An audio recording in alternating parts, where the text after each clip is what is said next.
క్రీస్తునందు సహోదరి సహోదరులారా, ప్రభువైన యేసుక్రీస్తు నామములో హృదయపూర్వక వందనాలండి. ముందుగా ఇంత మంచి సమయాన్ని ఇచ్చిన తండ్రి దేవునికి ప్రభువైన క్రీస్తు ద్వారా కృతజ్ఞత స్తుతులు చెల్లిస్తున్నానండి. అందరూ బాగున్నారండి. వాక్యం చదువుకున్న తర్వాత ప్రార్థన చేసుకున్న తర్వాత అప్పుడు పాఠంలోనికి వెళదామండి. మత్తయి గారు రాసిన సువార్త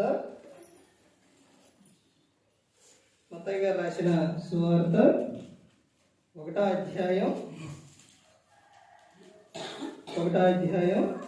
20వ వచనం నుంచి, అతడు ఈ సంగతులను గూర్చి ఆలోచించుకున్నచుండగా ఇదిగో ప్రభుదూత స్వప్నమందు అతనికి ప్రత్యక్షమై, దావీదు కుమారుడు అయిన యోసేపు, నీ భార్య అయిన మరియను చేర్చుకొనుటకు భయపడకము, ఆమె గర్భం ధరించినది పరిశుద్ధాత్మ వలన కలిగినది. 21వ వచనం, ఆమె ఒక కుమారుని కన్ను, తన ప్రజలను వారి పాపముల నుండి ఆయనే రక్షించును గనుక ఆయనకు యేసు అని పేరు పెట్టుదు అనిను. ప్రార్థన చేసుకుందాం. పరలోకమందున్న మా తండ్రి, పరిశుద్ధ ప్రేమ గల తండ్రి, గొప్ప తండ్రి, యెహోవా తండ్రి, మీ ప్రియకుమారుడు యేసుక్రీస్తు ప్రభువారి ద్వారా కృతజ్ఞత స్తుతులు చెల్లిస్తున్నాము నాయన. ఆరాధన క్రమం అంతట్లో మీరే నడిపించండి ఆయన. వాక్యం బోధించుండగా ఈ లోక సంబంధమైన జ్ఞానంతో కాకుండా మీ జ్ఞానంతో మాట్లాడే భాగ్యం దయచేస్తారని మాట్లాడే యేసుక్రీస్తు నామమున వేడుకుంటున్నాం తండ్రి, ఆమేన్. ప్రభువైన యేసుక్రీస్తు నామములో హృదయపూర్వక వందనాలండి. దేవుని కుమారుడు యేసుక్రీస్తు ప్రభు ఈ లోకానికి వచ్చిన తర్వాత పరలోక రాజ్యం సమీపిస్తుంది కనుక మారు మనసు పొందమని ప్రకటింప మొదలుపెట్టారు. ఒక క్రైస్తవులకి ప్రాముఖ్యమైనది ఏంటి అని అంటే అదే మారు మనసు. అక్కడే ప్రతి ఒక్క క్రైస్తవునికి ముడిపడి ఉన్నది. అందులోని ఉన్న అర్థం, అందులోని చాలా అర్థం ఉంది. అందుకనే యేసుక్రీస్తు ప్రభువారు చెప్పారు. ఆ తర్వాత యోహాను గారు ఎక్కడికి వచ్చింది ఈ లోక అంటే ఆయన పుట్టిన తర్వాత, ఆ తర్వాత ఆయన చెప్పిన విషయం కూడా అదే. యేసుక్రీస్తు ప్రభువారు చెప్పిన విషయం అదే. శిష్యులను పంపుతూ చెప్పిన విషయం అదే. ప్రకటన గ్రంథం మొత్తం కూడా ఎక్కువ చదివితే ఉండేది కూడా అదే. పాఠం పేరు చెప్పే ముందు ఈ విషయం చెప్పి పాఠం పేరు చెప్తానండి. అయితే ఇందులో ఉన్న అర్థం ఏంటంటే, ఒకటి, క్రైస్తవుడు బాప్తిస్మం పొందే ముందు పొందవలసింది మారు మనసు. తర్వాత నువ్వు మారు మనసు పొందితే నీకు ఈ లోకంలో ఆనందం ఉంటుంది. మారు మనసు పొందితే పరలోకం చాలా. అందుకనే యేసుక్రీస్తు ప్రభువారు అక్కడ నుంచి చెబుతూ మత్తయి సువార్త 4వ అధ్యాయం 17వ వచనంలో ఉంటుంది ఈ మాట. అక్కడ నుంచి తర్వాత ఆయన పరిచర్య అనేది మొదలు పెట్టారండి. ఇప్పుడు పాఠం పేరు రాసుకోండి. దేవుడు చెబుతున్న విషయం, దేవుడు నీతో చెబుతున్న విషయం ఏంటది? దేవుడు నీతోనే చెబుతున్న విషయం, నీకే చెబుతున్న విషయం ఏంటండి చెప్పండి. బైబిల్ గ్రంథంలోని చాలా మందికి బైబిల్ గ్రంథం వచ్చేసి 3 విధాలుగా కనబడుతుంది. ఒకటి పితరుల యుగం, ధర్మశాస్త్ర యుగం, క్రీస్తు యుగం, క్రైస్తవ యుగం. ఈ 3 సందర్భాల్లోని ఇప్పుడు మనం 3 సందర్భాల్లో చూద్దాం. పితరుల యుగం చూద్దాం, ధర్మశాస్త్ర యుగం చూద్దాం, తర్వాత క్రైస్తవ యుగం కూడా చూద్దాం. అయితే దేవుడు నీతో చెబుతున్న విషయం ఏంటది? మేము చెప్పమంటే మా తెలుసు కానీ మేము చెప్పం. అదే ఏంటి అని అంటే భయపడకము. ఏంటంటే భయపడకము. ఈ విషయం మీదే చూద్దాం. దేవుడు చెబుతున్న విషయం ప్రతి ఒక్కరితో వ్యక్తిగతంగా దేవుడు మాట్లాడతారు. భూమి మీద పుట్టిన ప్రతి మనిషితోని దేవుడు మాట్లాడతారు. ఎందుకనంటే నిన్ను లోకానికి పంపించింది ఎవరు? దేవుడు. నిన్ను కాపాడుతుంది ఎవరు? దేవుడు. నిన్ను పోషిస్తుంది ఎవరు? దేవుడు. మరి ఆయన నిన్ను ఎలా వదిలిపెడతారు? నిన్ను ఎప్పుడు ఏర్పరచుకున్నారో తెలుసండి? నువ్వు ఈ భూమి మీద ఉన్నావంటే, నువ్వు ఇక్కడ ఉన్నావు అంటే ప్రతి ఒక్కరు కూడా అది నీ దేవుని ఆలోచనలో, దేవుని దృష్టిలో, దేవునిలో నువ్వు ఎప్పుడున్నావో తెలుసండి? జగత్ పునాది వేయబడక మునుపే నువ్వు ఉన్నావు. ఆయన ఆలోచనలు అప్పుడే ఉన్నావు, నువ్వు అప్పుడు ఉన్నావు కాబట్టి ఇప్పుడు ఇక్కడ ఉన్నావు. అది కానీ మనిషి ఈ లోకంలోనే పరిశుద్ధంగా జీవించాలంటే, పరలోకం చేరాలంటే ఒక ఆయనలో ఉండాలి. ఆయనలో ఉంటేనే పరలోకం చేరతాం. ఆయనే క్రీస్తు, యేసు క్రీస్తు ప్రభువారు. అపోస్తలుడైన పౌలు గారు ఎఫెసీయులకు రాసిన పత్రిక 1వ అధ్యాయం 8వ వచనం 4వ వచనం. ఆయన ఎప్పుడు ఏర్పరచుకున్నారంటే, జగత్ పునాది వేయబడక మునుపే క్రీస్తులో నిన్ను ఏర్పరచుకున్నారు. ఎలా ఉండాలని? పరిశుద్ధులుగా, ప్రేమ కలిగి, నిర్దోషులుగా ఉండాలని జగత్ పునాది వేయబడక మునుపే క్రీస్తులో ఏర్పరచుకున్నారు. ఆదికాండం 1వ అధ్యాయంలో చూస్తే నువ్వు ఎవరో తెలుసా? మనం ఎవరో తెలుసా? దేవుని స్వరూపం, దేవుని పోలిక. మరి దేవుడు నిన్ను ఎలా వదిలిపెడతారు, ఎలా విడిచిపెడతారు అనుకున్నాను. యోహాను సువార్త 3:16 దేవుడు లోకమును ఎంతో ప్రేమించారు, ఎంతో ప్రేమించారు. తన అద్వితీయ కుమారుని యందు పుట్టిన వాని యందు ప్రతి ఒక్కరూ కూడా ఏముంచాలి అని అంటే, విశ్వాసం ఉంచినప్పుడు నీవు నశింపక యాడికెంతో నిత్య జీవం చేరచ్చు. చూసారంటే ఎన్ని విషయాలు చెప్తున్నారా? ఎవరు చెప్తున్నారు ఇవన్నీ? దేవుడు. అర్థమవుతుందండి? యోహాను గారు రాసిన మొదటి పత్రిక 3వ అధ్యాయం 16వ వచనంలో యేసుక్రీస్తు ప్రభువారు మనందరినీ ప్రేమించి నీ కోసం, నా కోసం, మనందరి కోసం ఆయన ప్రాణం పెట్టారు. అలాంటి ఆయన ఎలా వదిలిపెడతారు? దేవుడు చెబుతున్న విషయం, భూమి మీద పుట్టిన ప్రతి ఒక్కరిలో చెబుతున్న విషయం ఏంటంటే, భయపడకము, భయపడకము. ఇప్పుడు ఇక్కడ కొంతమంది వ్యక్తులు ఉన్నారు. కిందకి చివరిగా వచ్చేసరికి ఇప్పుడు పైన మొత్తం కూడా కొంతమంది వ్యక్తులు ఉన్నారు. ఆ వ్యక్తులను చూసిన తర్వాత, ఆ వ్యక్తులతో దేవుడు ఎలా మాట్లాడారు, ఏం చెప్పారు అన్న విషయం చూసిన తర్వాత మనం చివరిగా వచ్చేసరికి మనతోనే మాట్లాడుతున్నారు. భూమి మీద పుట్టిన ప్రతి ఒక్కరితో దేవుడు మాట్లాడుతూ ఉన్నారు. ఇక్కడ సందర్భం ఏంటి అని అంటే, ఇక్కడ చూడండి ఏమని చెబుతున్నారు. మత్తయి గారు రాసిన సువార్త 1వ అధ్యాయం 20వ వచనంలోనే అక్కడ ఎవరితో మాట్లాడుతుందో దేవుడు అంటే, మాట్లాడేటప్పుడు ఆయనే వచ్చి మాట్లాడతానండి అని నువ్వు అనుకుంటే దేవుడు ఎవరికి కనపడడు. కానీ ఆ రోజున ఒకనాడు దూతల ద్వారా మాట్లాడిండు. ఇప్పుడు హెబ్రీయులకు రాసిన పత్రిక 1వ అధ్యాయం 1వ వచనం వాక్యం ఆయన ఎవరనంటే యేసుక్రీస్తు ప్రభువు కుమారుని ద్వారా దేవుడు మాట్లాడతాడు. నువ్వు ఏదైనా కానీ ఒక సమస్యలో ఉన్నావు, ఒక బాధలో ఉన్నావు, ఒక ఏ విధమైతే కలిగి ఉన్నావో ఆ విషయాన్ని బట్టి దేవుడు నీతో మాట్లాడతాడు. ఎప్పుడు మాట్లాడారండి అనుకుంటున్నారా?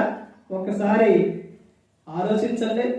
మాట్లాడకుండా ఉండరు దేవుడు, నీకు చెప్పకుండా ఉండరు దేవుడు. యోసేపుకి సందేహం వచ్చింది. మరియమ్మ గారు ఆమె ఎలా గర్భం ధరించింది అనే సందేహం వచ్చినప్పుడు దూత వచ్చి చెబుతున్న విషయం, యోసేపు భయపడకము, మరి ఆమె గర్భం ధరించింది పరిశుద్ధాత్మ వలన ధరించినది కానీ ఆమె ఏ తప్పు చేయల. భయపడవద్దు, భయపడకము అని చెబుతున్నారు. తర్వాత కింద 21లో చెబుతున్నారు కదా, తన ప్రజలను వారి పాపముల నుండి ఆయనే రక్షించును. ఎవరు ఆయనంటే యేసుక్రీస్తు ప్రభువు. నేను చెబుతున్న విషయం ఇదిగో, నువ్వు భయపడవద్దు, ఇదిగో నీ పాపముల నుండి నేను నిన్ను రక్షిస్తాను, నిన్ను పరలోకం చేరుస్తాను, నా వెంటే తీసుకెళ్తాను. ఇదిగో నేను ఇక్కడ నుంచి వెళ్ళి నీ కోసం అక్కడ స్థలం సిద్ధపరుస్తున్నాను. ప్రతి ఒక్కరికి కూడా అక్కడ ఉండిద్ది, తెలుసండి, స్థలం ఉండిద్ది, గృహం ఉండిద్ది. దేవుడు ఇక్కడ నీవు ఎప్పుడైతే ఆయన దగ్గరకు వచ్చావో దేవుడు నిన్ను విడిచిపెట్టలేదు. అసలు దేవుడు ఎప్పుడూ విడిచిపెట్టలేదు. కానీ నువ్వు ఆయన యొద్దకు వచ్చిన తర్వాత ఆయన చేస్తున్న విషయం ఏంటంటే, ఆయన నిన్ను ఇంకా ఏం చేస్తున్నారంటే ఇంకా నీకు సమకూరుస్తూ ఉన్నారు. తల్లిదండ్రి పిల్లల కోసం ఎలాగైతే చేస్తారో చిన్న వయసులో నుంచి కూడా వారికి ఏం చేస్తూ ఉంటారనంటే అవిగా వాళ్ళకి అవసరమైనవన్నీ కూడా ఇస్తూ ఉంటారు. తర్వాత వాళ్ళ చదువుల నిమిత్తం ఇవన్నీ చేస్తూ ఉంటారు.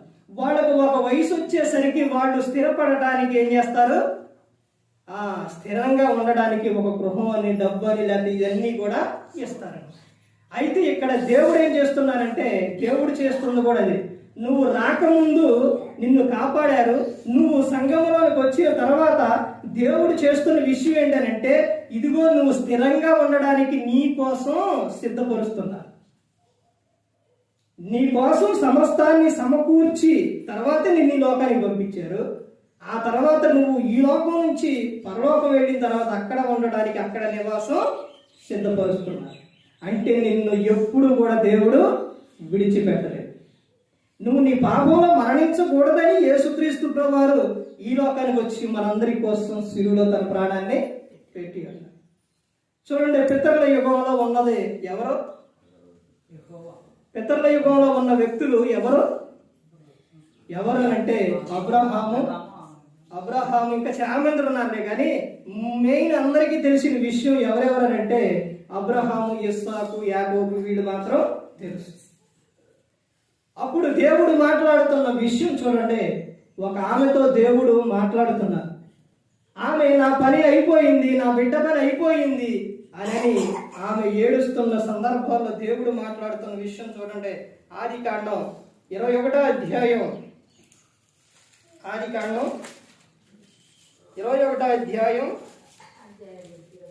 17వ వచనం చూడండి. ఆదికాండం 21. దేవుడు ఆ చిన్నవాని మొర వినెను. అప్పుడు దేవుని దూత ఆకాశం నుండి ఆగరును పిలిచి, ఆగరు, నీకేమి వచ్చినది? భయపడకము. ఆ చిన్నవాడున్న చోట దేవుడు వాని స్వరం విని ఉన్నాడు. చూశారండి, ఆమె హాగరు ఏం చేస్తుంది? ఏడుస్తూ ఉన్నప్పుడు అక్కడ దేవుడు చెబుతున్న విషయం ఏంటనండి, హాగరు నీకేమొచ్చింది? ఎందుకు భయపడుతున్నావు నువ్వు? దేవుడు ఒక్కొక్కసారి గద్దించినప్పుడు అది ఎందుకో తెలుసండి. దేవుడు గద్దించినప్పుడు దేవుడు నన్ను గద్దిస్తారా, దేవుడు నన్ను ఎలా అంటాడా అని చాలా మంది దేవునికి దూరం అయిపోతారు. దేవుడు ఇక్కడ హాగర్ని గద్దిస్తున్నాడు, నీకేమొచ్చిందని. ఏ మాట అంటే కానీ దేవుడు చెబుతున్న విషయం ఏంటంటే చూడండి, నీవు భయపడవద్దు, భయపడకు, నేను నీకు తోడై ఉన్నాను అని చెబుతున్నాను. దేవుడు ఎలా గద్దిస్తారండి? వాక్యం ద్వారా గద్దిస్తారు, సేవకుని ద్వారా గద్దిస్తారు. ఇక్కడ చెబుతున్న విషయం చూడండి, నీవు భయపడవద్దు అని హాగరుతోని చెబుతున్న దేవుడు నువ్వు దుఃఖంలో ఉన్నప్పుడు, నువ్వు బాధలో ఉన్నప్పుడు దేవుడు ఆయన ఏం చేస్తారు? ఓదారుస్తారు. నేను నిన్ను విడువను, నిన్ను ఏ సందర్భంలో కూడా నేను విడువను. నువ్వేదైతే కలిగి ఉన్నావో, ఏ వృత్తి అయితే కలిగి ఉన్నావో అన్నిటిలోని నేను నీకు తోడై ఉంటాను, నీవు మాత్రము భయపడవద్దు అని చెబుతాను. తర్వాత ఇంకా కిందకి చూడండి, అబ్రహాం గారితో తండ్రి అయిన దేవుడు చెబుతున్న విషయం చూడండి. ఆదికాండం 26వ అధ్యాయం 23-24 కలిసి ఉంటాయి చూడండి. అక్కడ నుండి అతడు బెయేర్షెబాకు వెళ్ళెను. ఆ రాత్రియే యెహోవా అతనికి ప్రత్యక్షమై, నేను నీ తండ్రి అయిన అబ్రహాము దేవుడును, నేను నీకు తోడై ఉన్నాను గనుక భయపడకము. నా దాసుడైన అబ్రహామును బట్టి నిన్ను ఆశీర్వదించి నీ సంతానమును విస్తరింపజేసేదని చెప్పాను. చూశారండి, అంటే తండ్రి అయిన దేవుడు 12వ అధ్యాయానికి వచ్చేసి చూస్తే అక్కడ అబ్రహాం గారితో దేవుడు మాట్లాడతారు. మొట్టమొదటిగా స్టార్టింగ్ మొదలు అక్కడ నుంచి ఆయన వెళుతూ ఉంటే నువ్వు భయపడొద్దు అని చెబుతారు. ఆయన కుమారుడైన ఇస్సాకుతో దేవుడు చెబుతున్న విషయం, నీవు భయపడవద్దు, నిన్ను ఏం చేస్తాను? విస్తరింపజేస్తాను. నీ తండ్రి నా మాట విన్నాడు, ఆ తర్వాత నేను మిమ్ములను విడవను. కీర్తనలో 128వ కీర్తన 1 నుంచి మొత్తం కూడా చదవండి. అక్కడ ఆయన యందు భయభక్తులు కలిగి ఉంటే ఎలాంటి దీవెన ఉందో, ఎలా కాపాడుతారో చెబుతున్నారు. యెహోవా యందు భయభక్తులు కలిగి ఆయన త్రోవల యందు నడుచు వారందరూ దరిద్రులు కాదు, ధన్యులండి, ధన్యులు. నిశ్చయముగా నీవు నీ చేతుల కష్టార్జితం అనుభవించదవు. నీవు ధన్యుడవు, నీకు మేలు కలిగిద్ది. నీ లోగడ నీ భార్య ఫలించు ద్రాక్షవల్లి వలె ఉంది, నీ పిల్లలు ఒలీవ మొక్కల వలె ఉంటారు. నీ భోజనపు బల్ల చుట్టూ నీ పిల్లలు ఎలా ఉంటారంట? ఒలీవ మొక్కల వలె ఉంటారు. అంటే ఎప్పుడు పచ్చగా ఉంటారు, అల్లుకుపోతారు. అంత ఆనందం, సంతోషం ఉంటుంది. లోకంలో లేదండి ఆనందం, సంతోషం, దేవునిలోనే ఉంది. అందుకని అపోస్తలుడైన పౌలు గారు చెప్తున్న విషయం ఏంటి అని అంటే, ఫిలిప్పీలకు 4వ అధ్యాయం 4వ వచనంలో ఎల్లప్పుడూ చెప్పుదును ప్రభువునందు ఆనందించుడి, మరలా చెప్పుదును ఆనందించుడి. ప్రభువునందు ఉంటే ఆనందం ఎలా ఉంటుందని అంటే, నీవు పని చేసినా, జాబ్కి వెళ్ళినా, ఎక్కడికి వెళ్ళినా కానీ నీ హృదయంలో ఆనందం ఉంటుంది, సంతోషం ఉంటుంది. అలా లేకుండా లోకంలో ఉంటే ఒక ఆలోచన రాగానే నువ్వు ఏం చేస్తావంటే ఏదో ఒకటి చేసేసుకోవడానికి ప్రయత్నం చేస్తావు. ఆత్మ క్షణంలో ఏది చేసినా వెళ్ళిపోయింది, మరలా తిరిగి రాదు. అర్థమైందండి? అందుకనే దేవుడు చెబుతున్న విషయం, ప్రతి ఒక్కరితో చెబుతున్న విషయం, నా యొద్దకు వచ్చినప్పుడు నేను నిన్ను విడవను, అసలు నేను నిన్ను విడవను, నువ్వు భయపడవద్దు. ఇక్కడ చెబుతున్న విషయం చూడండి, నువ్వు భయపడవద్దు, భయపడకు. ఏ విషయంలో నువ్వు భయపడవద్దు. అబ్రహాం గారు ప్రయాణమై వెళ్ళేటప్పుడు ఎలా కాపాడుతారో దేవుడు తెలుసండి. ప్రయాణమై వెళ్ళేటప్పుడు అబ్రహాం గారు భార్య శారమ్మ చాలా అందంగా ఉండేది. అయితే వెళ్ళిన చోట రాజు చూసి ఆమెను తీసుకెళ్తే ఆ రాత్రే దేవుడు ఏమని మాట్లాడిండు? ఆమెను ముట్టినవో అయిపోతాం అని చెప్పాడు. వెంటనే తెల్లారేసరికి తీసుకొచ్చి పంపు చేసేసింది. అట్లా ఎంతో మంది. మరి ఆయన ఎవరు? అన్యుడు. అర్థమైందంటే ప్రతి ఒక్కరు దేవుడు మాట్లాడతారు. ఇంకా ముందుకెళ్తే చూడండి సందర్భం, ద్వితీయోపదేశకాండం 1వ అధ్యాయం, ద్వితీయోపదేశకాండం. పితరుల యుగం అయిందండి. దేవుడు వ్యక్తిగతంగా మాట్లాడిండా? ప్రతి ఒక్కరితో కూడా దేవుడు మాట్లాడతారు. ఏమని చెప్తున్నారు? భయపడకము అని చెప్తున్నారు. ఇప్పుడు ధర్మశాస్త్ర యుగంలో దేవుడు చెప్తున్న విషయం చూడండి. ద్వితీయోపదేశకాండం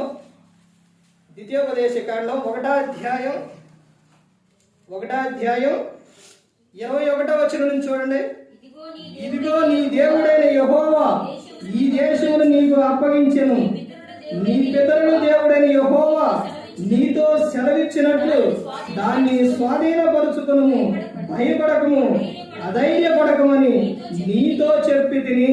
చూశారండి, నీ పితరుల దేవుణ్ణి నేను, నీవు భయపడకము, నేను నీకు నేను ఇస్తాను. యెహోషువతో కానీ తర్వాత ప్రతి ఒక్కరితో దేవుడు చెబుతున్న విషయం ఏంటంటే, వాడు యుద్ధ సమయంలో యుద్ధానికి వెళ్ళినప్పుడు కూడా, వెళ్ళేటప్పుడైనా ఎప్పుడైనా కానీ భయపడవద్దు. మోషే గారు ఆయన సందర్భం వచ్చేసరికి, ప్రభువా నేను వాళ్ళ దగ్గరికి వెళ్ళి చెప్పడానికి ఎన్నో కారణాలు చెప్పాడు మోషే. అయినప్పటికీ మోషే నువ్వు భయపడవద్దు, నీ దగ్గర ఏదైతే ఉందో దాన్ని వాడుకొని నేనేం చేస్తా, వాళ్ళనే తీసుకొస్తా, నువ్వు అసలు భయపడవద్దు, నువ్వు వెళ్ళు. ఇక్కడ చెబుతున్న సందర్భం విషయం చూడండి, నువ్వు భయపడవద్దు. ఎన్ని విధాలుగా చెబుతున్నారండి. మరి ఎందుకు ఇంకా నువ్వు భయపడతావు? ఎందుకు అధైర్యపడతావు? ఎందుకు నువ్వు చింతపడతావు? ఎందుకండి వాటి వలన వచ్చేది ఏంటో తెలుసండి, అనారోగ్యం. నువ్వు ఎక్కువగా ఆలోచిస్తే ఏం జరుగుతుందో తెలుసా? అసలు ఎంత ప్రమాదమో తెలుసండి. దేవుడు అందుకనే మొట్టమొదటిగా చెబుతున్న విషయం ఏంటంటే అసలు నువ్వు భయపడవద్దు. నువ్వు భయపడితే ఏం జరిగిందో తెలుసండి? భయపడితే ఎంత ప్రమాదం అని అంటే చాలా ప్రమాదం. ఆ భయంలో నీకు ఒక భయంకరమైన ఆలోచనలో నువ్వు ఆలోచించేసి మన తలలో నరాలు ఎలా ఎంత ఉంటాయో తెలుసండి? ఈ చుట్టూ మొత్తం నరాలు ఇదివరకు చెప్పాను నేను మీకు ఎలా ఉంటాయో తెలుసండి? ఎంట్రుక కన్నా ఇంకా సన్నగా ఉంటాయి. నువ్వు బాగా భయపడుతున్నావు అనుకోండి, ఆవేశపడుతున్నావు అనుకోండి, అలా పడుతూ ఉంటే ఈ రక్తం ఏమైందంటే ఈ రక్తం స్పీడ్గా పరిగెడుతూ ఉండిద్ది. అసలు మామూలు నిదానంగా వెళ్ళాలి వెళ్తూ ఉండిద్ది, కానీ అన్ని అవయవాలకు మొత్తానికి వెళ్ళిద్ది రక్తం. రక్తం ఎక్కడన్నా ఆగిందో ఆ ప్రదేశానికి వెళ్ళలేదో ఈ ఏనుగు రాలేదనుకోండి, పని చేయడం. అర్థమైందండి? ఇలా నువ్వు ఆలోచిస్తున్న సందర్భంలో, టెన్షన్ పడుతున్న సందర్భాల్లో, భయపడుతున్న సందర్భాల్లో ఏం జరిగిద్దంటే ఈ మొత్తం అవయవాలన్నీ కొంచెం బాగానే ఉంటాయి. ఎప్పుడైతే ఈ తలలో నరాలు చందగా ఉండి ఇది ఏమైందంటే మరి ఇలా తిరిగి రావాలిగా ఈ స్పీడ్కి ఇలా బాగా స్పీడ్గా వచ్చే సందర్భాల్లో ఇప్పుడు వాటర్ వెళ్తున్నాయండి. మీకు అర్థం అవడానికి చెబుతున్నాను. ఆ వాటర్ కొద్దిగా వెళ్తున్నాయి, కొద్దిగా ఇట్లా కట్టేశారు, కొద్దిగా ఆగింది, ఒక్కసారి ఎక్కువ వచ్చింది, ఏమైంది? తెగిపోయింది, కట్ట తెగిపోయింది, అది పట్టదు. అలాగే రక్తం స్పీడ్గా వచ్చినప్పుడు ఏం జరిగిందంటే నరం ఏమైపోయింది? తెగిపోయి చిట్టుపోయి. నాన్నగారికి అలాగే జరిగింది. అలా జరగడం ద్వారా ఏం జరిగిందో తెలుసండి? ఒక్క నరం చిట్లితే చాలు, దేవుడిచ్చిన అవయవం మంచిగా ఉంటేనే కానీ తప్ప అవి కానీ ఏదన్నా ఒక లోపం వచ్చింది అంటే మొత్తం అవయవాలు దేహంలో మొత్తం ఇదైపోతాయి. ఎందుకనంటే దేవుడు ఒక్కొక్క దానికి మనిషికి ఐక్యత ఉండదు, కానీ మన దేహంలో ఉన్న ప్రతి ఒక్క దానికి ఒక ఐక్యత ఉంది. కాలుకి దెబ్బ తగిలితే కన్ను ఏం చేసిద్ది? ఏడ్చిద్ది. నాకెందుకు అనుకోదు. చేతికి తగిలితే మొత్తం అన్నీ కూడా బాధపడతాయి. అలాగే ఒక నరం రక్తం మన దేహంలో ఉన్న ఒక్క రక్తం అది నరం తెగిందనుకోండి, చిక్కిందనుకోండి, ఏం జరిగిందో తెలుసండి? వెంటనే చేయబడిపోయి, వెంటనే కాలు పడిపోయి, వెంటనే మాట పడిపోయి. చూడండి, చూశారండి? దానికే ఏం పేరు పెట్టారు? పక్షవాతం. ఎక్కడి నుంచి వచ్చింది? అసలు ఎలా వచ్చింది? నువ్వు తెచ్చుకుంది. అర్థమవుతుందండి? అందుకనే దేవుడు చెబుతున్న విషయం ఏంటంటే అసలు నువ్వు భయపడవద్దు, నేనున్నాను, నేను నీకు తోడై ఉన్నాను. నువ్వు తినే ఆహారం విషయంలో కానీ, తాగే నీళ్ళ యందు కానీ, ప్రతి ఒక్క విషయంలో నువ్వు వెళ్ళే మార్గం యందు కానీ అన్ని విషయాలు నేను నీకు తోడై ఉంటాను, నీవు భయపడవద్దు. తర్వాత ఇంకా ముందుకెళ్తే చూడండి,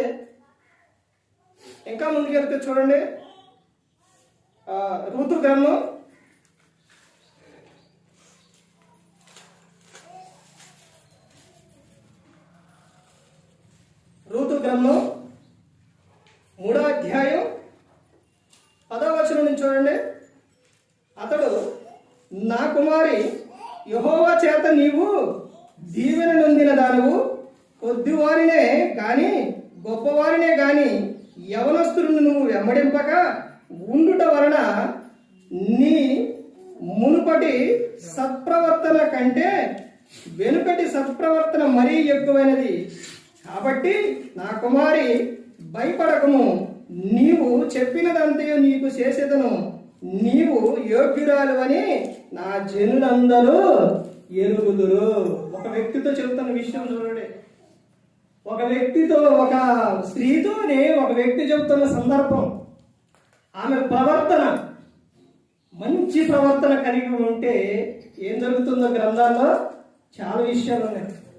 ఇలా మంచి ప్రవర్తన కలిగి ఉన్నప్పుడు నీవు భయపడవద్దు. ఆ జనులందరూ కూడా, మొత్తం అధ్యాయం అంతా ఎంత చదవం జరుగుతుందో అర్థమైంది. ఆ జనులందరూ కూడా ఏమంటారు? నా యోగ్యురాలు అని అంటారు. నువ్వు ఎందుకు భయపడకు అని చెబుతున్న విషయం అంటే, నువ్వు అనేక సందర్భాల్లోని నువ్వు మంచి ప్రవర్తన కలిగి చాలా మంది ఏం చేస్తూ ఉంటారంటే నన్ను అలా అన్నారు, ఎలా అన్నారని బాధపడుతూ ఉంటారు. కానీ దేవుడు చెబుతున్న విషయం ఏంటంటే నువ్వు భయపడవద్దు, బాధపడవద్దు అని చెబుతున్న విషయం. తర్వాత ఇంకా ముందుకెళ్తే చూడండి, ఇంకా ఏమని చెబుతున్నారు. యెషయా గ్రంథం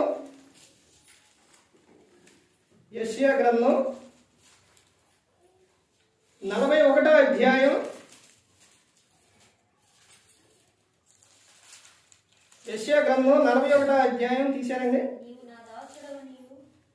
చూడండి 9, 10 రెండు కలిసి ఉంటాయి చూడండి. భూమి గంధముల నుండి నేను పట్టుకొని దాని కొనల నుండి పిలుచుకొనిన వాడా. తర్వాత చూడండి, నీవు నా దాసుడు అనియు నేను నిన్ను ఉపేక్షింపగా ఏర్పరచుకొని ఉంటిననియు నేను నీతో చెప్పి ఉన్నాను, నీకు తోడై ఉన్నాను, భయపడకము, నేను నీ దేవుడినై ఉన్నాను, దిగులు పడకము, నేను నిన్ను బలపరుతును, నీకు సహాయం చేయువాడును నేనే, నీతి అను నా దక్షిణ హస్తముతో నిన్ను ఆదుకుందును. ఎవరు చెబుతారండి? చూశారండి, దేవుడు చెప్తున్న విషయం చూడండి. ఎన్ని విషయాలుగా దేవుడు, ఒక విషయం కాదు, ఒక విషయం చెప్తే మనిషి మర్చిపోతారేమని ఎన్ని విషయాలు చెబుతున్నారనంటే, ఇదిగో నేను నీతో చెప్పి ఉన్నాను, నీకు తోడై ఉన్నాను. ఒక సేవకునితోనైనా విశ్వాసతోనైనా ఎవరితోనైనా దేవుడు చెబుతున్న విషయం. ఇక్కడ సేవకునితో మాట్లాడుతున్నాను అనుకోండి, ఒక సందర్భాల్లో సేవకుని ద్వారా దేవుడు మీతో మాట్లాడతారు. ఇక్కడ చెప్తున్న విషయం చూడండి, నేను నీతో చెప్పి ఉన్నాను, నీకు తోడై ఉన్నాను. ఏంటంటే ఎన్ని విషయాలు చూడండి, నేను నీకు తోడై ఉన్నాను. తర్వాత ఏమని చెప్తున్నారు, భయపడకము, భయపడకము, నేను నీకు తోడై ఉన్నాను. నువ్వు తల్లి గర్భంలో పిండంగా ఏర్పడ్డ కాడి నుంచి కూడా, అప్పటి నుంచి కూడా నేను నీకు తోడై ఉన్నాను. ఎక్కడుంది ఈ విషయం? మనం చెప్పే ప్రతి ఒక్కటి కూడా, చూసే ప్రతి ఒక్కటి కూడా బైబిల్ గ్రంథంలోనే ఉండాలి. కీర్తన గ్రంథం 139వ కీర్తనలో ఉంటుంది ఈ విషయం. నీవు పిండమునై నేను పిండమునై ఉండగా నీ కన్నులు నన్ను సూచెను. తల్లి గర్భంలో పిండం ఎంత ఉంటుంది చూశారంటే, అప్పుడే దేవుడు చూసిందంట. అప్పటి నుంచి నువ్వు భూమి మీదకి వచ్చిన తర్వాత నేను నీకు తోడై ఉన్నాను, భయపడవద్దు. చిన్న వయసులో నుంచి ఎప్పటి వరకు తెలుసండి, ముదిమి వచ్చు వరకు ఎత్తుకొని నేను నిన్ను ముద్దాడతాను. పిల్లలు తల్లిదండ్రులు ఎన్ని సంవత్సరాలు ఎత్తుకుంటారు? దేవుడు తల్లి తన బిడ్డనైనా మరుచునా, ఆమెనా మరిచిద్ది కానీ నేను నిన్ను మరొక ఒక్కొక్క సందర్భంలో మర్చిపోతారు, గుర్తు చేసుకోండి. మరుతారు కానీ కొన్ని పరిస్థితులు మరిచినా కానీ దేవుడు మాత్రం మడవడు. నీ చుట్టూ ఏమేసిండు? కంచానండి. ఈ విషయం మీద ఒక విషయం చెప్పాలనుకుంటాను. యోబు గ్రంథం 1వ అధ్యాయం. ఆ అధ్యాయంలో చూస్తే ఆయన చుట్టూ కంచె వేసింది. ఇది ఎలా తెలిసిద్దేనంటే, ఇక్కడ నుంచి సాతాను ఎక్కడ తిరుగుతురు? భూమి మీద అటు ఇటు తిరుగుతురు. ఎందుకు? ఎవరు దొరికితే వారిని మింగేయాలని చూస్తూ అటు ఇటు ప్రతిరోజు అటు ఇటు. క్రైస్తవులన్నా ప్రార్థన మానేస్తారు కానీ చేయటం అది మానేయడం. నువ్వు చీ అన్నా తూ అన్నా ఏదన్నా కానీ తిరుగుతూనే ఉండడం, వస్తూనే ఉండడం. ఎందుకనంటే ఏ ఒక్క విషయాలు నువ్వు అవకాశం ఇస్తావో అని అపవాది తిరుగుతూనే ఉండడం. అలా తిరిగి పరలోకానికి వెళ్ళిండు. అదేంటి పరలోకానికి ఎలా వెళ్తారు? యోబు గ్రంథం 1వ అధ్యాయం చదవండి. అక్కడ దేవదూతల మీటింగ్ సమూహం జరిగింది. అపవాది ఎవరు అనుకున్నారు? దోత అండి. దేవుడు చేసిన దాంట్లో ఒక దోత. ఆ ప్రధానమైన 3 దోతలు. ఒకటి ఏంటి? ఒక దోత మిఖాయేలు దోత, గాబ్రియేలు దోత, ఈ అపవాది. ఈ దోతలు అపవాది గాబ్రియేలు మిఖాయేలు దోత యుద్ధం చేయటం, గాబ్రియేలు దోత భూమి మీద సమాచారం తేటం, తర్వాత అపవాది అక్కడుండి అన్నీ చూసుకోవడం. ఈ అన్నీ చూసుకునే సమయంలో వాడికి వాక్యం వాక్యం తెలుసు, లేకపోతే పాటలు తెలుసు, మొత్తం తెలుసు. కానీ వారికి తెలియని సందర్భం ఒకటి ఉంది. ఆ సందర్భానికి వచ్చేసరికి అక్కడి నుంచి పండెట్టి దేవుడు ఎదురు తిరిగితే అదే ఏంటనంటే ప్రార్థన. ప్రార్థన చేస్తే భయపడతాం. నువ్వు దేవునికి మొరపెట్టుకుంటే సాతాను భయపడతావు. ఇప్పుడు అక్కడికి వెళ్ళిన తర్వాత అక్కడ జరిగిన సందర్భం ఏంటంటే తండ్రి అయిన దేవుడు అడుగుతాడు, అపవాది ఎక్కడి నుంచి వస్తున్నానంటే భూమి మీద నేను అటు ఇటు తిరిగి వచ్చినాను. మరి అటు ఇటు తిరిగేటప్పుడు అక్కడ నా సేవకుడైన యోబు నీకు కనపడలేదా అని అడుగుతాడు. కనపడడు. కానీ ఆయన ఊకినే నీ యందు భయభక్తులు కలిగకుండా ఆయన కలిగినంతటికి నువ్వేవేసిను కంచేసి. అలా కంచేయడానికి ఒక విధానం ఆలోచించండి. మొదటి నుంచి చూసుకుంటూ వస్తే ఆయన కలిగి ఉన్న లక్షణాలు, ఆ తర్వాత తాను చేసిన ఏంటది ప్రార్థన. ఎప్పుడు లేచి ప్రార్థన చేసిందంటే ఏపునే లేచి ప్రార్థన చేసింది. ఇప్పుడు మీరు ఇలా వస్తున్నారు అంటే ప్రార్థనకి చలిలో ఏడపోతావు, ఎక్కడ పోతావు, ఎక్కడ కూర్చుందో అని అనుకుంటున్నారా? ఎక్కడ వెళ్తావు అనుకుంటున్నారా? తెల్లవారుజామున మీరు వచ్చి ఇక్కడ కూర్చున్నప్పుడు దేవుడు మీ ప్రార్థన ఆలకిస్తాడు.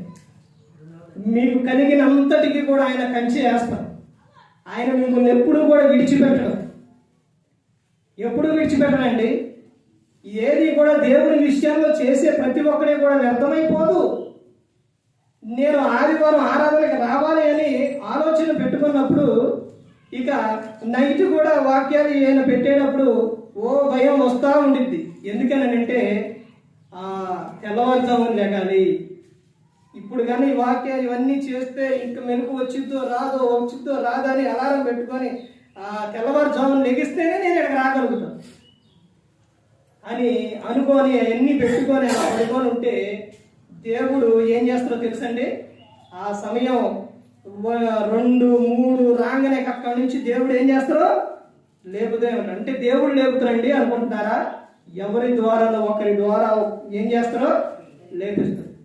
ఒక వ్యక్తి అన్న సమయం అయిందన్న అన్న లేదనంటే ఇంకొక వ్యక్తి అంటున్నారు లెగుతారంటే కాదు అంటే ఇదంతా కళ్ళ జరుగుతుంది.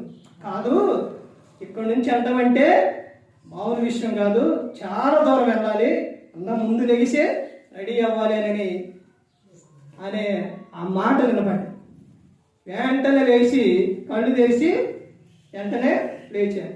సమయం చూస్తే 2:30. తర్వాత మళ్ళీ కొంచెం సేపు అయిన తర్వాత మరలా అలారం మోగింది. ఇవన్నీ కూడా దేవుడు ప్రయాణంలో కానీ వెళ్ళే ప్లేస్లో కానీ ప్రతి ఒక్క విషయంలో దేవుడు ఏం చేస్తారు, నన్నే కాపాడతారు. ఇప్పుడు ఆయన చేసిన యోబు చేసిన ప్రార్థన వ్యర్థమైపోయిందండి. ఆయన ఎందుకు భయభక్తులు కలిగి ఉంటే వ్యర్థమైపోయిందండి. అర్థమైందండి. 34వ కీర్తన చదవండి.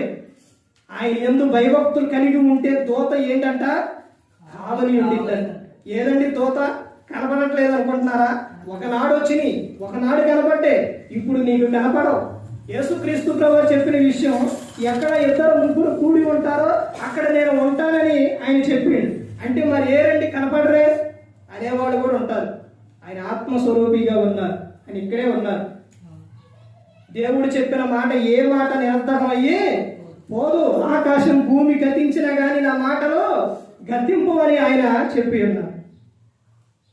చూశారండి, ఇక్కడ చెబుతున్న విషయం వింటే నేను నీకు తోడై ఉన్నాను, భయపడకము అని చెబుతున్నాను. ఇంకా చెబుతున్న విషయం ఒక్క విషయం కాదు, ఎన్ని విషయాలు చెబుతున్నారో చూడండి. అక్కడ నేను నీ దేవుడినై ఉన్నాను, నేను నీ దేవుడినై ఉన్నాను. విషయం ఏంటంటే అంటే ఇలా చెప్పుకుంటూ వెళ్తే ఆరాధన కాబట్టి 8ంటికి అయిపోవాలి, 8 మొత్తం క్లోజ్ అవ్వాలి. కానీ మనకు పాటలే గంట, వాక్యం అర్ధగంట. అందుకనే వాక్యం ఎక్కువ తీసుకెళ్ళాలి కావట్లేదు. సరే, అయినప్పటికీ కూడా క్లాస్ ఉంది కాబట్టి మరలా అప్పుడు కూడా వాక్యం నేర్చుకున్నాం. అయితే ఇక్కడ చెప్తున్న విషయం ఏంటంటే నేను నీ దేవుడినై ఉన్నాను. అంటే ఇక్కడ ఒక వ్యక్తితో తెలియని వ్యక్తితోని మాట్లాడాలి అంటే ఎక్కువ మాట్లాడతారు మీరు. అసలు మాట్లాడటం కాదు, అసలు ఎక్కువగా కానీ లేకపోతే మామూలుగా ఏమైనా చెప్పాలన్నా కానీ మాట్లాడలేరు. కానీ దేవునితో నువ్వు ఎలా మాట్లాడుకోవచ్చో తెలుసా? ఎలా మాట్లాడుకోవచ్చు తెలుసండి? ఫ్రీగా మాట్లాడుకోవచ్చు. ఎందుకనంటే ఆయన ఎవరంట? నేను నీ దేవుడినై ఉన్నాను. నీకు ఏ ఒక్కటి ఏది చెప్పాలనుకున్నా కానీ చెప్పొచ్చు దేవునితో. నువ్వు వ్యక్తిగతంగా నువ్వు ఏదైనా మాట్లాడుకోవచ్చు, ఏదైనా కానీ మాట్లాడుకోవచ్చు, ఏదైనా చెప్పుకోవచ్చు. అడుగుడి మీకు ఇయ్యబడును, వెతుకుడి మీకు దొరుకును, తట్టుడి మీకు తీయబడును. ఎన్ని విషయాలు చెప్పారో తెలుసండి? ఇర్మియా 33:3 నాకు మొరపెట్టుము. అదే దేవునికి చేసే ఫోన్ నెంబర్ ఏదంటే 333 దేవుని phone number. Phone number phone చేయండి, మాట్లాడండి. నిజంగానే ఫోన్లో 3 నొక్కుతారు. నిజంగానే నొక్కుతారు. 3కి కాల్ చేసిన ఫోన్లో కాదు, ప్రార్థన. నాకు మొరపెట్టుము, నేను నీకు ఉత్తరం ఇస్తాను. నీకు తెలియని సంగతులు, గూఢమైన సంగతులు నేను నీకు తెలియజేస్తాను అని చెప్తున్నారు. అర్థమైందండి? ఒక వ్యక్తికి ఇష్టమైతే ఒక వ్యక్తితో మాట్లాడుకోవాలంటే ఫోన్ చేసి ఎలా మాట్లాడతారు? మాట్లాడతారా? చాలా మాట్లాడతారు. అలాగే దేవునికి కూడా చెప్పారని 3 చేయమాకండి, ప్రార్థన చేయండి. ఆ విషయాన్ని బట్టి, ఆ వచనం బట్టి ఏం చేయాలి? దేవునికి ప్రార్థన చేయాలి. నీ ఎలాంటి సమస్య అయినా సరే, నీ ఏ బాధ అయినా సరే, ఏ విషయమైనా సరే దేవునికి మనవి చేయి, దేవునికి ఫోన్ చేయి, చెప్పండి దేవునికి. ఆయన ఎవరంట? నువ్వు మాట్లాడితే నేను ఆనందిస్తా, నువ్వు నాతో మాట్లాడితే నేను సంతోషిస్తా, నువ్వు నా యొద్దకు వస్తే ఆనందం. తప్పిపోయిన అంటే 2 కుమారులు ఉన్నారు. ఒక కుమారుడు తన ఆస్తి మొత్తం తీసుకొని చిన్న కుమారుడు మొత్తం తీసుకొని వెళ్ళిపోయి అయిపోయిన తర్వాత తండ్రి గుర్తొచ్చి వస్తూ ఉంటే, అరే ఏడమరా ఆస్తి, ఎక్కడ ఉందో లేదు, అయిపోయింది, నీది నువ్వు తీసుకుపోయిను, పోయి నీ బతుకు బతుకు అని అందండి. అనలేదు. ఆయన ఉత్తరని చేతులు చాచి చూసి పరుగున వెళ్ళి కౌగిలించుకొని మెడ మీద ముద్దు పెట్టుకొని, నా కొడుకు తప్పిపోయి దొరికిండు, సరిపోయి బ్రతికిండు అని చెప్పి అక్కడ ఉన్న వాళ్ళకి ప్రశస్తమైన వస్త్రాలు తేండని గొప్ప విందు చేసిండు. దేవుడు కూడా అంతేనండి. అన్ని ఉపమానాలన్నీ ఎందుకు చెప్పారు యేసుక్రీస్తు ప్రభువారు? దేవుని యొద్దకు నువ్వు వస్తే ఆనందిస్తావు. నువ్వు మారు మనసు పొందితే పరలోకంలో దూతల ఎదుట పండగ. అది పండగ. అర్థమైందండి? మహా సంతోషకరమైన పండుగ, సంతోషం. నేను నీ దేవుడినై ఉన్నాను. తర్వాత చెప్తున్న విషయం ఏంటంటే, ఏమని చెప్తున్నారు? దిగులు పడకము, నేను నిన్ను బలపరుతును. దిగులు పడకము. ఒక్కొక్క విషయం చెప్పుకుంటూ వెళ్తే చాలా అద్భుతమైన విషయం అండి, ఒక్కొక్క విషయం. తర్వాత కింద చెబుతున్న విషయం ఏంటంటే, నీకు సహాయం చేయవాడు నేనే. నీకు సహాయం చేసేది నేనే. నీకు అన్ని విషయాల్లో సహాయం చేసేది నేనే. నువ్వు పుట్టిన కాడి నుంచి నువ్వు లోకం విడిచే వరకు సహాయం చేసేది నేనే. అంటే తర్వాత చెయ్యరా, అయిపోయింది అక్కడితో. అర్థమైందండి? ఇప్పుడు రక్షకుడుగా ఉండవు, ఇప్పుడు ఇంటేనే. తర్వాత శిక్షకుడు ఆయన, తీర్పు తీర్చేది ఆయనే. ఇక ఆ రోజు తర్వాత ఎరడో. నువ్వు ఈ లోకంలో నీ దేహంలో ఆత్మ ఉన్నప్పుడే నువ్వు మొరపెట్టుకోవాలి దేవునికి, అప్పుడే దేవుడు వింటారు. తర్వాత చెప్తున్న విషయం, నీతి అను నా దక్షిణ హస్తంతో నిన్ను ఆదుకొందును. నీ ప్రతి ఒక్క అవసరం నేను తీరుస్తాను. ఎలా తీరుస్తారంటే, తీరుస్తారు ఆయన పట్ల నువ్వు కలిగి ఉండవలసింది ఏంటంటే విశ్వాసం కలిగి ఉండాలి. చివరిగా ఇంకా 2 విషయాలు చూసి ముగించుకుందామండి.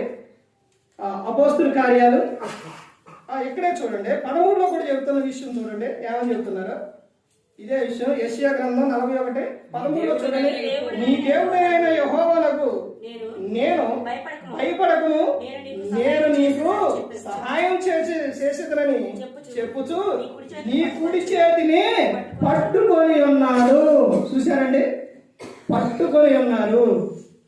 నువ్వు ఇక వదులు, నేను పోవాలి, వదులు. పిల్లలకి ఇష్టం లేకపోతే తల్లిదండ్రులు గారు పట్టుకున్నారు అనుకోండి, ఏమంటారు? వదులు అని ఎట్ట అంటారో అట్టంటే తప్ప కానీ, లేకపోతే దేవుడు నిన్ను విడిచిపెట్టడం. అస్సలు నిన్ను విడిచిపెట్టడు. తర్వాత ఇంకా చూడండి, అపోస్తుల కార్యాలు 27వ అధ్యాయం. అపోస్తుల కార్యాలు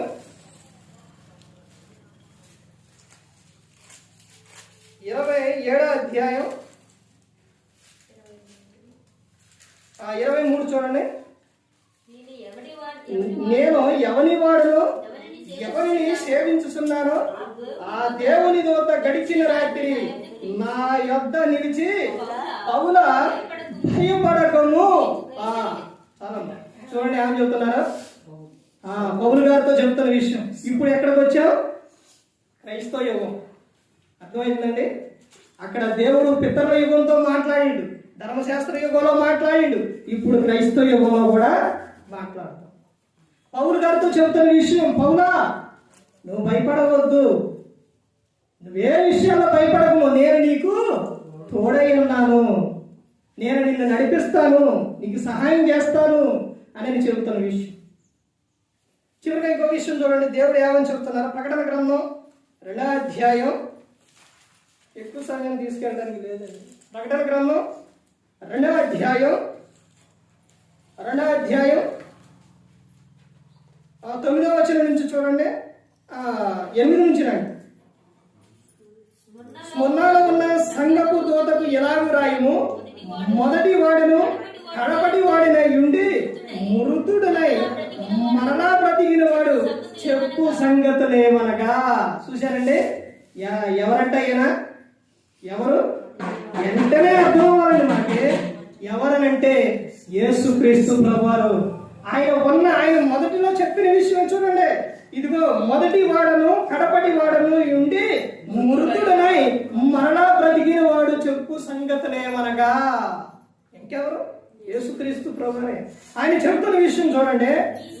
నీ శ్రమను దరిద్రతను నేనెరుగుదును, అయినను నీవు ధనవంతుడవే. తాము యూదులమని చెప్పుకొనొచ్చు యూదులు కాక సాతాను సమాజము వారి వలన నీకు కలుగు దోషుల నేనెరుగుదును, నీవు పొందబోవు శ్రమలకు భయపడకుము. చూశానండి ఏమని చెబుతున్నారు? నువ్వు పొందబోవు శ్రమలకు భయపడవద్దు. నిన్ను నిందిస్తున్నారా? అసలు భయపడవద్దు.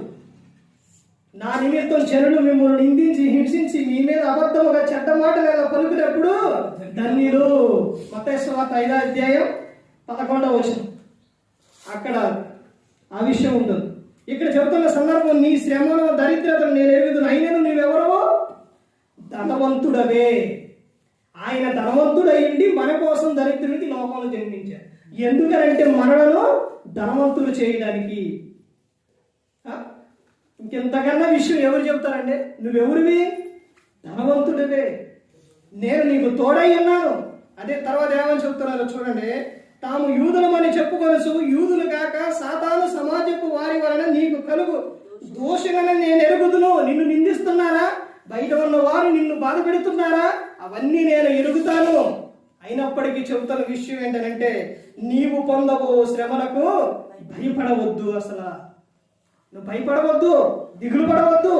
నేను నీకు తోడై ఉన్నాను, నేను నీకు సహాయం చేస్తానని దేవుడు చెబుతున్నాడు. నిన్ను ఏ విషయాల్లో కూడా నేను నిన్ను ఏం చేస్తానని తెలుసు? ఎప్పుడు నేను ఎత్తుకొనే ఉన్నాను. నేను నిన్ను ఎత్తుకొనే ఉన్నాను, కానీ నువ్వే నన్ను విడిచిపెడుతున్నావు. దీపు నేను వెళ్ళిపోవాలి, వదులు నా చెయ్యి వదులు అని అంటున్నావు, కానీ నేను నిన్ను ఎప్పుడు కూడా విడిచిపెట్టలేదు. విడిచిపెడితే యేసుక్రీస్తు ప్రభువారిని ఇక్కడ పంపిస్తారా? యేసుక్రీస్తు ప్రభువారు మన కోసం ప్రాణం పెడతారండి. ఆయన మనల్ని ప్రేమించారు కాబట్టి. ఒక సందర్భాల్లో సంఘబద్ధగా ఏర్పరిచినప్పుడు చెప్పానని సందర్భం, అప్పుడు ఎన్నో అన్నప్పుడు బాధపడుతూ ఉంటే ఆ విషయం తలుచుకుంటే చాలా ఏడుపు వస్తుంది. నేను పడుకొని ఉన్నప్పుడు ఇక నేను లేగను, బయటికి రాను, నేను వెళ్ళను, నన్ను ఇంత ఈ విధంగా అన్నప్పుడు నేను రాను అన్నప్పుడు దేవుడు యేసుక్రీస్తు ప్రభువారు కూర్చొని లేగు అయ్యా లే అని ఆయన ఇలా లే అంటుంటే అసలు తలుచుకుంటే నాకు మామూలు పడదండి. లే, ఎందుకు నువ్వు పడుకొని, ఎందుకు నువ్వు బాధపడతావు, లే అని చెప్పి ఎప్పుడు అప్పుడు ఇచ్చాను నేను. అప్పటి నుంచి ఇక సువార్త, ఆ తర్వాత దేవుడు సువార్త ప్రకటించడానికి ఆయన ఎన్నుకున్నారు. నిన్ను ఏ విషయం నువ్వు దిగులు పడుతున్నావా, నువ్వు కన్నీరు కారిస్తే ఆయన తట్టుకోలేనండి, చాలా బాధపడతావు. మార్త మరియ బాధపడుతూ ఉంటే తన సహోదరుడు చనిపోయిందని ఆయన ఎంత బాధపడ్డారండి. ఈ సందర్భం అన్ని విధాలుగా ఏ విధంగానే చెప్పొచ్చు. ఆ సందర్భం ఆయన వాక్యానుసారంగా లేడనో, లేకపోతే ఆ తర్వాత అలా చనిపోయిందనో ఎలాగైనా చెప్పొచ్చు. మరి ఆ తర్వాత లాజరు లేపిన తర్వాత లాజరును చూడడానికి అక్కడికి వచ్చారు చాలా మంది. దేవుడు ఏ ఒక్కరిని కూడా విడిచిపెట్టరండి. అందరిని, ప్రతి ఒక్కరిని, నిన్ను ప్రతి భూమి మీద పుట్టిన ప్రతి ఒక్కరిని కూడా ఆయన ప్రేమిస్తూ ఉన్నారు. నిన్ను ప్రేమిస్తున్నారు. నీకు ఏ విషయాల్లో దేవుడు నీకు ఏమి ఇవ్వలేదండి చెప్పండి. నాకు దేవుడు ఇది ఇవ్వలేదు అని చెప్పండి. నువ్వు ఆనందంగా సంతోషంగా ఉండడానికి తల్లిదండ్రులు ఇచ్చారు, నీకు చదువుకోవడానికి వాడు సమస్తం అన్ని సమకూర్చారు. ఆ తర్వాత నీకు వివాహం అయిన తర్వాత నీకు వివాహానికి ఎవరినిచ్చారు? భార్యనిచ్చారు. తర్వాత నీకు భర్తనిచ్చారు. తర్వాత నీకు ఏం కావాలి? బహుమానం కావాలి. ఆ బహుమానాన్ని ఇచ్చారా? ఆయా పిల్లలు అర్థమైందండి, బహుమానాన్ని ఇచ్చారు. దేవుడు బహుమానం ఇచ్చిందంటే ఒకసారి ఆలోచించండి. మిమ్మల్ని ప్రేమించి బహుమానాన్ని ఇచ్చారు. తర్వాత నువ్వు చేస్తున్న పనిలో, వాళ్ళు పెరుగుతున్న సందర్భాల్లో, ప్రతి ఒక్క విషయంలో నువ్వు ఎక్కడ పెడుతున్నా కానీ నీ రాకపోకలందు, కీర్తన 121వ కీర్తన, నీ రాకపోకలందు యెహోవా నిన్ను కాపాడు. ఏ విషయాల్లో దేవుడు విడిచిపెట్టలేదు. అదే చెబుతున్న విషయం, నీవు భయపడకము. దేవుడు చెబుతున్న విషయం ఒకరోజు కాదు, 360 రోజులు కూడా దేవుడు మనతో చెబుతున్న విషయం ఏంటంటే భయపడవద్దు, భయపడకము అని చెబుతుంది. అందుకని ప్రతి ఒక్కరు కూడా ఆయన యందు విశ్వాసం ఉంచి నిత్యము కూడా చేయవలసిన విషయం ఏంటంటే నీ అవసరం కూడా దేవునికి చెప్పుకోండి. ప్రార్థన చేసినప్పుడు దేవుడు మీ ప్రార్థన వింటారు. దేవుడు మీ ప్రార్థన వింటారండి. అందుకని ఎక్కడ వింటారండి, వినరండి అనే అవిశ్వాసం మాత్రం రానిమాట. విశ్వాసం తరగండి. అలా అవిశ్వాసం వస్తే వెంటనే సాతాను ఏం చేస్తారో తెలుసండి. కరెక్టే ఎనడో అబద్ధం ఆడినగా, ఎనడో చేయనుగా, ఎనడో వేస్ట్, నువ్వు చెయ్యి మాకు వద్దు అని లోకంలోకి పంపించేస్తాను. నువ్వు ఒక్కటే కలిగి ఉండాలి. వాక్యం ఎప్పుడు నీ హృదయంలో ఉండాలి. ఆ వాక్యం నీ హృదయంలో ఉన్నప్పుడు, వాక్యాన్ని నువ్వు చదివినప్పుడు, ధ్యానించినప్పుడు, పరిశోధించినప్పుడు నీకు ఏమన్నా ఏం గుర్తొచ్చిందంటే నా దేవుడు నా మాట వింటారు. నేను చేసింది, నేను పొరపాటును మాట్లాడా, అయినప్పటికీ దేవుడు నన్ను క్షమిస్తారు. దేవుడు నన్ను క్షమిస్తారు. నా దేవుడు ఏమని చెప్పారు? నేను నీ దేవుడినై ఉన్నాను, ఆయన నాకు తండ్రి, నా తండ్రి నన్ను విడిచిపెడతారా? విడిచిపెట్టరు అని నువ్వు దేవునితో చెప్పుకో. ప్రభా నాకు తప్పైపోయింది ప్రభా, క్షమించు ప్రభానని నువ్వు అడుగు. వెంటనే దేవుడు నిన్ను క్షమిస్తాడు, నిన్ను బలపరుస్తాడు, నీకు ధైర్యాన్ని ఇస్తాడు, నిన్ను కాపాడుతాడు, నీకు సమస్తాన్ని సమకూరుస్తాడు. ఏ విషయాల్లో కూడా దేవుడు నిన్ను విడిచిపెట్ట. అందుకని యేసుక్రీస్తు ప్రభు ఈ లోకానికి వచ్చి మనందరి కోసం సిలువలో తన ప్రాణాన్ని పెట్టి ఉన్నారు. ఇదిగో నా జీవితం అయిపోయింది అనుకుంటున్నావా? అయిపోలేదు, ఇప్పుడే మొదలయ్యింది. అర్థమైందండి. ఇప్పటి నుంచి నువ్వు దేవుని పట్ల నువ్వు కలిగి ఉన్న విధానం, దేవుడు నిన్ను ఎప్పుడు కూడా ఆయన విడిచిపెట్టాలి, ఎప్పుడు విడిచిపెట్టలేదండి దేవుడు. అందుకని యేసుక్రీస్తు ప్రభు మన కోసం ఈ లోకానికి వచ్చి సిలువలో తన ప్రాణాన్ని పెట్టి ఉన్నారు. మరి ఈ విధంగా నిలబెట్టి మాట్లాడించిన తండ్రి దేవునికి కృతజ్ఞతాస్తుతులు చెల్లిస్తూ, ఇంతవరకు శ్రద్ధగా ఉన్న మీకు ప్రభు పేరున హృదయపూర్వక వందనాలు చెల్లిస్తూ మాటలు ముగిస్తున్న అందరికీ వందనాలు.